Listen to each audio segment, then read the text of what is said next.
ગોંડલના જ્યોતિરાદિત્યસિંહ જાડેજા એટલે કે ગણેશ ગોંડલ સામે જૂનાગઢના યુવકનું અપહરણ કરી તેની હત્યાનો પ્રયાસ કરવાનો જે કેસ કોર્ટમાં ચાલી રહ્યો છે એ કેસને લઈને એક અપડેટ સામે આવી છે એની વાત કરવી છે આ વિડીયોમાં. નમસ્કાર, વાઇબ્સ ઓફ ઇન્ડિયામાં આપનું સ્વાગત છે. હું ઇમરાન.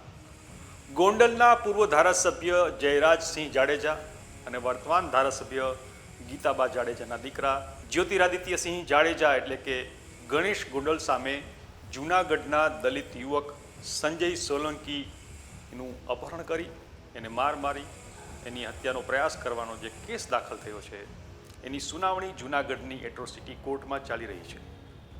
હવે આ એટ્રોસિટી કોર્ટમાં જે કેસ ચાલી રહ્યો છે ગણેશ ગોંડલનો, એમાં ગણેશ ગોંડલ તરફથી એવી માંગણી કરવામાં આવી છે કે આ કેસ છે એ બીજી કોર્ટમાં ચલાવવામાં આવે અને એને લઈને ફરિયાદી સંજય સોલંકીના વકીલ છે તેમણે શું કહ્યું, ચાલો જાણીએ.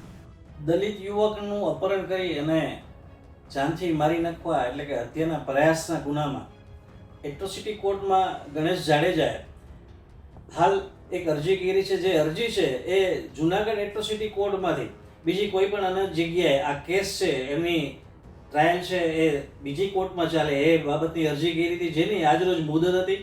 જેમાં આજરોજ અમોએ મૂળ ફરિયાદી સંજયભાઈ સોલંકી વતી વકીલાતનામું ફાઇલ કર્યું છે અને આવનારી મુદતમાં વધુ સુનાવણી નામદાર કોર્ટે પેન્ડિંગ રાખી છે તારીખ 30/11/2024ના રોજ. આ દિવસે અમે અમારી જે કંઈ પણ આ ગણેશ જાડેજાએ પોતાની અરજી છે એનો જવાબ અમે રજૂ કરવાના છીએ અને આગામી 30/11/2024ના રોજ હવે આ બાબતે વધુ સુનાવણી હાથ ધરવામાં આવશે.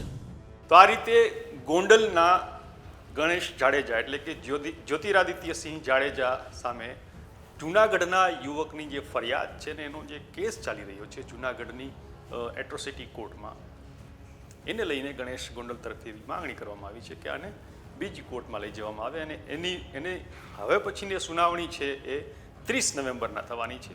ત્યારે શું ફેસલો આવે છે અને શું આગળ થશે એ જોવાનું રહેશે. આ વિશે આપનું શું માનવું છે અમને કોમેન્ટ કરીને જણાવજો. આપણે મળતા રહીશું વાઇબ્સ ઓફ ઇન્ડિયા પર.